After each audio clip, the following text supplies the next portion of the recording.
Welcome back, everybody.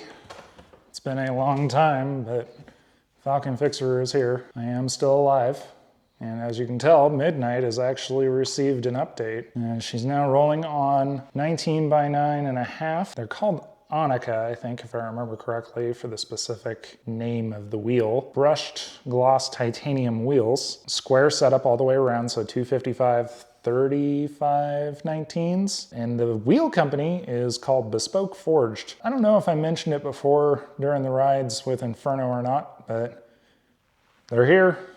It took about 4 months, and now they are finally mounted to the car. You can tell the fitment is pretty much bang on, other than obviously the one downside being now my car kind of looks like it's 4x4 status. So I'm not super worried about dropping it or anything like that right now, but at some point I'd like to do that. But there is a very good reason why I probably won't, and I'll share that here in a second, because we have first things first to cover here. As you can clearly tell, Inferno is gone. I'll pop up, a little clip here so you guys can see when she left.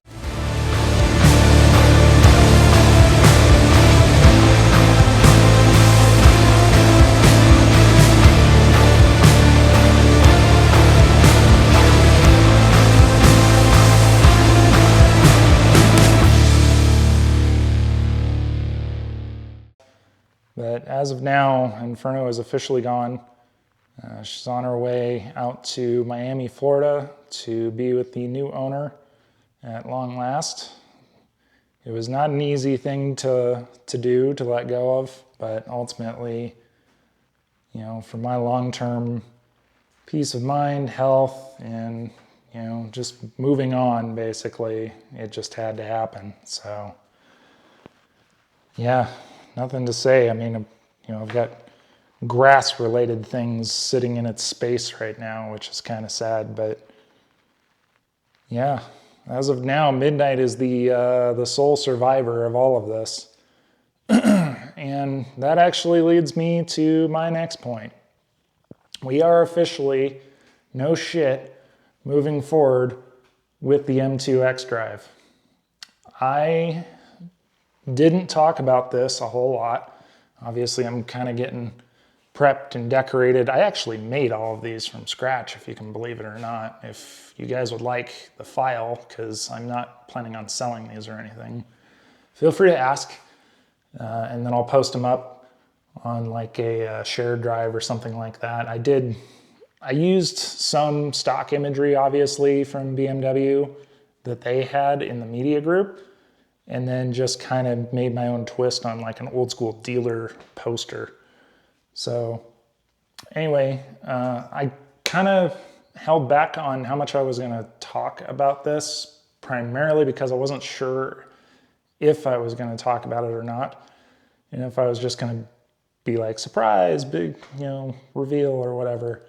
I think this time around, I've kind of gotten over the whole like hiding things from people and just surprising people with things. It's a little ridiculous at this point. I'm getting past that stage of like trying to hype train shit. It's a little silly, especially when there's so many people that are close to me that already know what's going on. Plan anyway is that Midnight is not going to leave the family. It's actually going to go to my parents. They're planning on purchasing it from me, at least right now that's the plan, so it can stay in the family and they can enjoy it, which is great because this car is fantastic and I really, really do like it a lot. Easily, hands down, one of the best BMWs I've ever owned. I mean, how often am I ever gonna have an opportunity to get in something this crazy in my life? I'm taking full advantage of the opportunity that's in front of me, and I'm just going with it. I'll be honest, the spec that I chose was actually pretty sick, which we'll get into that, here a little bit later. For now, what you guys need to know is this is officially happening now. As far as the project car or project plan that was in place to replace Inferno, that's still really up in the air at this point. That is going to happen at some stage. just not currently. Because right now, my biggest concentration is making sure that this gets done and the smooth transition happens before I even think about adding another, vehicle into the fire, so to speak, of trying to maneuver and change things around. Just a little backstory on where I've been. I'm now 3 days outside of surgery. I had pretty significant surgery. It was paraesophageal repair with mesh, a partial fundoplication via robotics. So essentially what they did is they rebuilt the lower section of my esophagus where it joins with the stomach with a mesh liner to fix the valve that was basically broken over years and years of, just deteriorating genetically, unfortunately. And then they wrapped the top part of my stomach where that valve is to secure it and, rebuild it essentially, and pulled my entire stomach back down below the diaphragm. So if I sound weird, it's not because they went through my throat or anything like that. That actually is caused by the air tube that they gave me while I was in, under anesthesia. But eventually, I will get back to normal and everything. Just right now, I'm worn out. The fact that I'm even standing right now and talking about all this for any length of time, more than, a couple minutes is, it's stressful. But I'm trying to do it intentionally just to keep my legs moving, keep my body moving in a sense so that I'm not, building up lactic acid and things like that. The diet that they've put me on for the recovery of all this has been one of the absolute worst that I've ever had to deal with my entire life. I've literally dropped something like 20 or 25 pounds in basically a week or a week and a half just to get my liver. That was the thing, is they wanted my liver to shrink to a specific size and weight so that way they can go in, do all of this without causing any kind of complications or anything. Naturally, my body is feeling a little weak, and I'm essentially not bedridden, but mostly immobilized apart from very light walking and very light moving for a period of about 4 weeks, in which point they're going to reevaluate and see how much longer I need to get fully recovered and be back to normal again. The plan, obviously, is that I should be able to eat, drink, and everything normally again like I used to before I was on all kinds of proton pump inhibitors and all that kind of jazz. At some point, I should be back to 100%. I just have to, from this point forward going on in my life, not try to be freaking Hercules and, lift extremely heavy things by myself, which I haven't been doing that for years anyway. So it kind of struck me as odd that, something that I did as a kid, basically in high school, essentially came back to bite me in the ass in such a way this many years later. But anyway, that's the health update on me. At some point, I might bring another Tuono V4 factory back into the fold, but for now, it just doesn't make any sense to have a bike sit and barely get ridden, because that's just not fair to the bike, and it's not really fair to me in terms of, my dreams, my goals, and my aspirations for this garage and, what I want to add to the fleet, so to speak, which hilariously, we're down to 3 vehicles now. I mean, obviously the GLC's gone, life's out doing things today. This is kind of throwing back to a couple of years ago when this garage was just about this empty. Usually doesn't stay like this for very long, but with the M2 now joining the fold at some point here within the next couple months, it might be an extended period where we're just on 3 vehicles. We'll see how long that ends up being, but again, too much happening right now to know for certain when I can make the project vehicle appear. Because this obviously is not going to be a project car. It's going to be my daily driver slash somewhat fun weekend toy. Kind of an all-in-one inclusive do-it-all vehicle. Which, going back to that, I'm going to run down the list, or at least provide like, you know, a scrolling list or whatever so you guys can see it. I'm going to pick up off of the video and just start rolling through my spec. Don't pay attention to the prices and everything that are over here. We're on BMW Canada's website right now, just to kind of give you a rough idea. But start off with, obviously, we're in the M2 Coupe M xDrive, and it's going to be an automatic transmission car only. They're not offering a manual with this model. I am going with Sao Paulo Yellow, the non-metallic, just because I personally love this color. And it's an individual color on just about every other M car, so it's kind of unique in the sense that the M2 just gets it for free. That, and I've never owned a yellow car before, so I was super stoked on just the idea of doing this. If you look in the special paints, they have 4 different ones to choose from. So they have the Voodoo Blue, and then they have the Turkish Blue, which is the new one that replaced, I think it's Twilight Purple, pretty sure. Personally, I think Twilight Purple would have been better to keep, but, you know, Perusan's interesting. And then you got Java Green, which I've seen in person. I do like it. You guys saw it on a video here a while back. And then, of course, Grigio Telesto, which it's a cool color, but it's also kind of like, okay, who really gives a shit? Especially for like $4,500 or whatever this stupid upcharge is on it. I think it's a little overkill. I'm not a fan of Zandvoort. I never really have been. I personally think this color is just like bleh. It looks better in person, but I'm not a fan of it personally.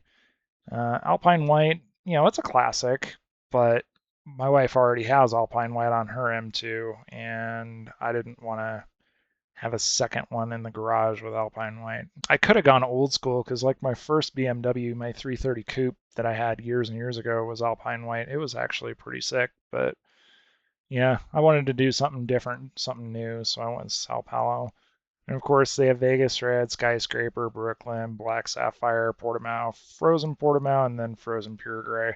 The frozen colors are not my thing. Those are a huge pain in the ass to take care of every day.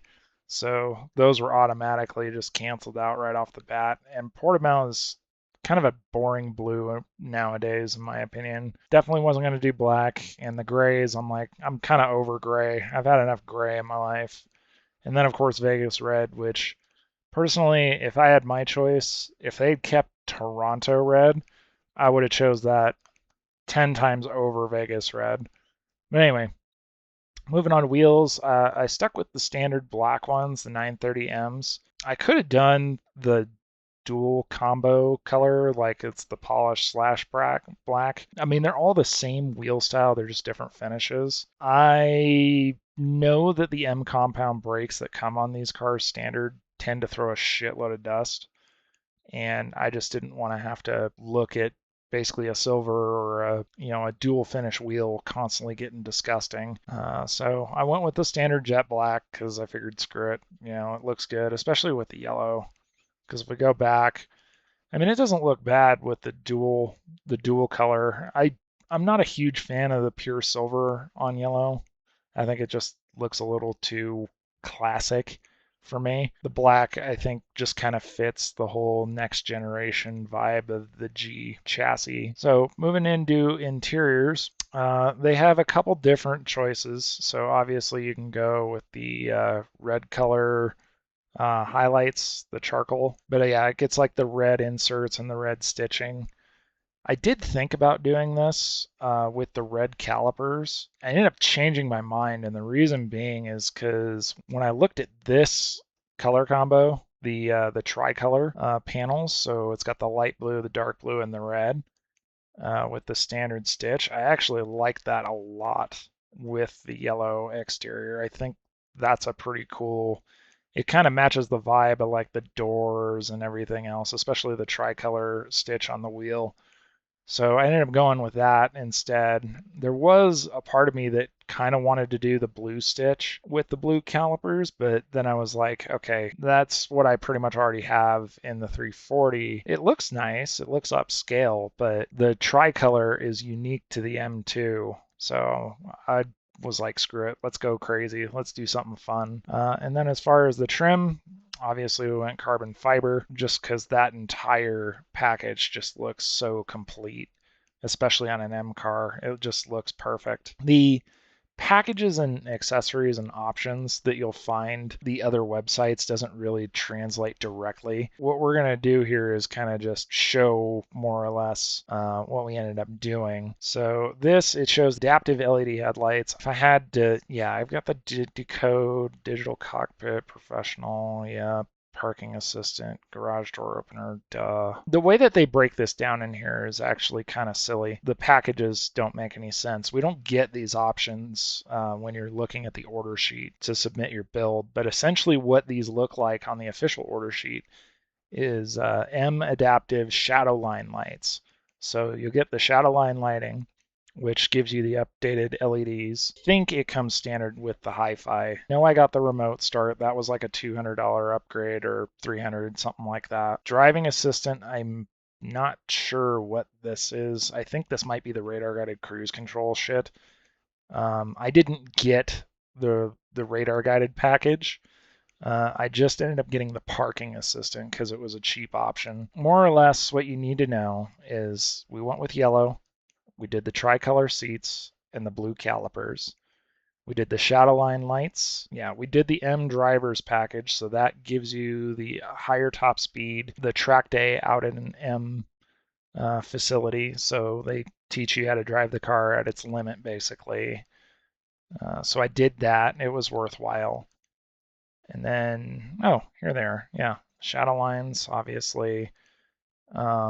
We did the carbon roof. We skipped the carbon buckets because, quite frankly, these are overpriced in my opinion for what they are. I mean, obviously, people make a big stink out of them because they are super expensive in the aftermarket to buy, and they're more expensive to buy from BMW when you don't buy them with the car. But that said, I think the biggest problem with these, other than the fact that they're a pain in the ass as an option for daily drivable seats, and mind you, I've sat in them, so I know that they're comfortable. The problem with these, in my opinion, is the fact that this stupid like crotch bucket thing that's down here that you can't really see, that little nut holder deal, they missed an opportunity, in my opinion, to leave that as a slot for a 5 and 6 point sub harness. Because then these could have been used like proper track seats, not just like fake track seats. I know that they probably did that for liability reasons. In my opinion, to spend $4,500 on this option just to have the same problem that you would have if you wanted to put proper track seats in didn't make any friggin' sense to me. So, given the car is going to be my daily driver, it makes more sense to just stick with the standard sports seats, get aftermarket buckets from Tillet and, all the necessary hardware and harnesses and everything after the fact, and then save these for when I want to swap them out or whatever.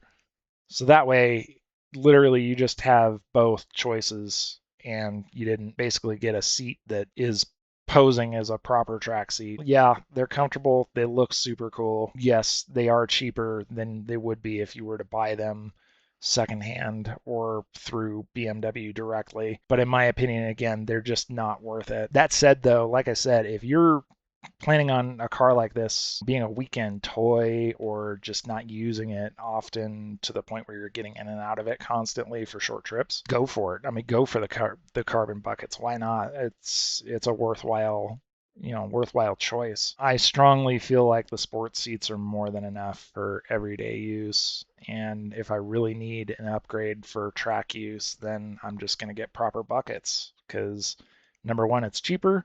And number two, they weigh significantly less. That's one of the biggest problems with those proper carbon buckets, quote unquote. They are only like 10 pounds lighter than the standard sport seats. And the standard sport seats, between the two of them, I think they're a little over 55 pounds or something like that. To get proper buckets in there, like say Tillets or Recaros or whatever, you're going to be shedding a shitload more weight even if you were already had the carbon bucket option. Again, doesn't make any sense to me why you would get those unless you just didn't plan on ever pulling them out and you just wanted to use them as like the only occasional track day seat that you would ever have. Anyway, moving on, because I feel like I've beaten that horse to death. Again, don't pay attention to the price here, because this is all in Canadian, and their packages are not a one-to-one translation between the US and Canada and Germany and so on and so forth. You can play around with these builders in Canada, Germany, UK, whatever, because they have them all set up for you to actually look at online. The problem is the US configurator does not go live until I think it's August 8th. So, I mean, if you look at the day right now, it's July 20th. So we're still a significant time away from when this actually launches for people to start playing with and seeing the real prices and everything. Like I said, I've already submitted my spec. My build is literally just waiting on a production number at this point. And once I get my production number, whether that's this week, next week, or next month, then everything starts moving very fast. And I anticipate, based on the way that deliveries are happening, more than likely the car will reach me probably sometime in October. If it comes any sooner than that, I'll be shocked. If it comes a little later than that, it's not going to be like end of the world or a huge surprise. It's just going to be like, oh, okay, well, that's how the process works. That's how it works. So there were only 44 allocations that BMW released originally when they announced this model was open for you to actually spec. And unfortunately, my dealer just didn't happen to get one of those. It sucks, but at the same time, it's also like, all right, whatever. I wasn't the very first, one of the very first 44 to get made, but I was shortly after them, and whatever second round of allocations gets released. Because it sure seems to me like they're being kind of cagey with allocations right now. I don't know if that's on purpose because they're still wrapping up CS production, or if they're just prioritizing standard rear-wheel drive over the X-Drive builds. It's not like they're going to limit how many of these that they're going to make, but that said, they're only going to be producing them here for like the next 2 years, maybe 3, and then that's it. This generation of M2 is going to be history. So I wanted to get it before prices started going really crazy, because they're already fairly high and not super affordable to begin with. We're talking my spec out the door with taxes and everything was enough of a jump over what I had spent on the 340 that I had to do some serious thinking and planning financially to make it work without hurting. Fortunately, I managed to make it work in such a way that it's going to be, a no-brainer and very easy for me to own moving forward. But this is likely going to be the last new vehicle I will purchase for a very long time. I honestly couldn't be more excited about it, just because I think I'm getting one of the last great M cars before they start really diving down this rabbit hole of hybrid and electrification. So anyway, that's a kind of a rundown of my spec and what we can kind of expect going forward. I will update you guys when things start progressing. And trust me, this is going to be a fun journey to go on. If you know the options list, there's like an options list that you get, and then there's also the add-on list that's, accessorized stuff that you can get after the build has taken place. I didn't pick anything in the additional list, primarily because I wanted to take my time and find the right combination of parts that I want not necessarily stuff that BMW makes, but stuff that complements the car well, especially with like kind of my vision.